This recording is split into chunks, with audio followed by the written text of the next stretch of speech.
నమస్కారం, ఎవరి గోల వారిది కార్యక్రమానికి స్వాగతం. యూనిటీ ఇన్ డైవర్సిటీ, భిన్నత్వంలో ఏకత్వం. ఇది మన దేశంలోనే కాదు, రాజకీయ నాయకుల్లో కూడా ఉంటుందండి. ఎందుకంటే మన పొలిటికల్ లీడర్స్ అందరికీ ఎవరి విధి విధానాలు వారికి విడివిడిగా ఉన్నప్పటికీ నా కార్యక్రమం అనేసరికి అందరూ కలిసి వస్తారండి. ఆనక వాళ్ళలో వాళ్ళు కొట్టుకుంటారు, మధ్యలో నన్ను కూడా ఒక దెబ్బేస్తారు, అది వేరే విషయం. ఇప్పుడు సహాయ నిరాకరణోద్యమం చేపట్టడానికి కేసీఆర్ గారు కాలు దువ్వుతున్నారట, రంకెలేస్తున్నారట, హాహాకారాలు చేస్తున్నారట. మేమందరూ వెళ్తున్నామండి ఆయన దగ్గరికి. అయ్యా అదంతా వద్దు అని బతిమాలడానికి, బామాడడానికి. Please join me. మీసమున్న నేస్తమా నీకు రోషమెక్కువా, రోషమున్న నేస్తమా నీకు కోపమెక్కువా, కోపమెక్కువా కానీ మనసు మక్కువా. స్నేహానికి చలికాడా, దోస్తీకి సరిజోడా, ఏళ్ళెదిగిన పసివాడా ఎన్నటికి నిన్ను వీడా. నీసమున్న నేస్తమా నీకు రోషమెక్కువా, రోషమున్న నేస్తమా నీకు కోపమెక్కువా, కోపమెక్కువా కానీ మనసు మక్కువా. స్నేహానికి చెలికాడా, దోస్తీకి సరిజోడా, ఏళ్ళెదిగిన పసివాడా ఎన్నటికి నిన్ను వీడా. ఏమి కొత్త ప్రేమలు సార్, అబ్బో పొంగి పొర్లిపోతుందండి బాబోయ్. సార్ ఈ ప్రేమ ఆగాలంటే ఆనకట్ట కట్టాలేమో, ఆగట్లేదండి బాబు. ఆపండి సార్ మరి. ఏమిటి మా స్నేహం చూసిన ఇక్కడ పొట్ట, మేము ఒకవైపు స్నేహ సముద్రంలో మునిగిపోయి ఈతలు కొడుతూ చక్క జలకలర్తో ఎంజాయ్ చేస్తూ ఉంటే మధ్యలో వచ్చి డిస్టర్బ్ చేసేది కాక కుళ్ళు జోకులేస్తావా? ఇదేమన్నా పద్ధత? చెప్పు. ఆ సీఎం గారు ఈ దాసు వచ్చాడు కదా, ఎంతసేపు ఈ పోజు తీసేసి నార్మల్కి వచ్చేయమంటారా? అయిపోయింది. ఇంకా చేతిని పెడితే నొప్పి వస్తుంది, సక్రంగా పెట్టుకోండి.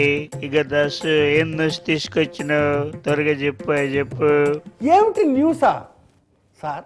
చిరంజీవి దొరకగానే ఆనంద డోలికల్లో మునిగి తేలుతూ ఉర్రూతలూగుతూ Cloud9కి వెళ్ళిపోయారు సార్. కొంచెం నేల వైపు చూడండి సార్, నేల వైపు గ్రౌండ్ రియాలిటీస్ చూడండి సార్.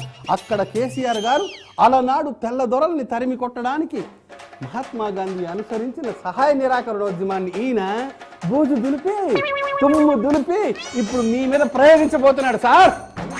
ఏదో టిప్స్ డౌన్ నేను వచ్చాను సార్, మీకే నొప్పి లేకపోతే నాకెందుకు సార్, నేను ఆగో ఇదిగో కిరణ్ మనవాడు మంచి బ్యాటర్ ఉన్నట్టు సరికేదో తెచ్చినట్టున్నాడు, మాట్లాడదాం. ఆగో దాసు ఇక్కడ చెప్పు. వస్తే కొండ పోతే వెంట్రుక. మనం వెళ్దాం, కేసీఆర్ గారిని బతిమాలదాం, డ్రాప్ అవ్వమని చెప్దాం. డ్రాప్ అయ్యాడా సరే, లేదా సార్ కష్టే ఫలి అన్నారు. ఈ బ్యాటర్ నాకు నచ్చిందా? నేను రెడీ. ఇదిగో కిరణ్ నువ్వు రెడీయా? ఇంకా నేను కూడా ఓకే. ఆగండి, మీ ఇద్దరు ఆఫ్టర్ ఆల్ ఒకరికొకరు రెడీ అని కూడా సరిపోతుందా? నా అంతటి వాడు ఇక్కడ రెడీగా ఉన్నాడా లేదా అనే అవకాశం కూడా లేదా? అవే మాట్లాడుతాను, రెచ్చిపోతా ఉన్నావే. మరి చూసినట్లయితే సాంకేతికంగా కనిపిస్తా ఉన్నావు. నిన్న కాక మనం మా పార్టీలోకి వచ్చావు లేదో, అప్పుడే సీనియర్లు ఎదిరించే స్థాయికి వచ్చావా? పదా సీనియర్ చెప్పినట్టు మీరు. ఏ దోసు నువ్వు రావారా? ఇదేవరని ప్రజారాజ్యం అనుకుంటున్నావా? పదా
ఆపండి సార్. చంద్రబాబు నాయుడు గారు, మీ వల్ల ఇదంతా. ఆపండి సార్, రండి వెళ్దాం రండి. Everybody want my body, I'm Sheila. Drive you crazy 'cause my name is Sheila. Ain't nobody got a body like Sheila. Ain't nobody got a body like Sheila. Everybody want my body, I'm Sheila. Drive you crazy 'cause my name is Sheila. Ain't nobody got a body like Sheila. కాబోయే CM Balakrishna జిందాబాద్ జిందాబాద్. అరెరెరె. స్వాగతం బాలకృష్ణ గారు. ఏయ్ Balakrishna CM ఎవరు చెప్పారా నీకు? కాకపోతే ఏంటి sir, మీరేంటి ఈ షీలాకి జవాని పాట ఏంటి, ఈ డాన్స్ ఏంటి సార్? ఏయ్ ఏం చేయమంటావు? రాష్ట్రంలో రాజకీయ పరిస్థితులు ఒక్కసారిగా వేడెక్కగానే నా బుర్ర కూడా వేడెక్కింది. ఏం చేయమంటావు అని ఫిజికల్ ట్రైనర్ దీనాజర్ అడిగితే ఈ సీడీ ఇచ్చిందమ్మా, అందుకే ఏరోబిక్స్ ట్రై చేస్తా ఉన్నా. సరే ఇంతకేమిటి మ్యాటర్? సార్, తెలంగాణ ఇస్తారా చస్తారా అంటూ కేసీఆర్ గారు సహాయ నిరాకరణ ఉద్యమం చేపట్టబోతున్నారు సార్. మేమందరూ వెళ్ళి ఆయన ఆపాలనుకుంటున్నాం, మీరు కూడా రండి సార్. అది కదా దాసు, ఈ కాంగ్రెస్ వాళ్ళు తెలంగాణ విషయాన్ని తాత్సారం చేయడం వల్ల ఆయన సహాయ నిరాకరణ చేస్తా ఉన్నాడు. వెళితే మీరు వండి, నేనెందుకు రావాలా? ఏమిటా చంద్రబాబు, ఏమిటి మనం చేస్తాను? మేమంతా ఆపడానికి వెళ్తాను, నువ్వు కూడా రావాయంటే ఓ ప్రతిపక్ష నేతగా వచ్చి ఆపే బాధ్యత నీకు లేదా? పదా సరే దిక్కు పదండి. అయ్యా మీరు బ్రేక్ తీసుకోండి.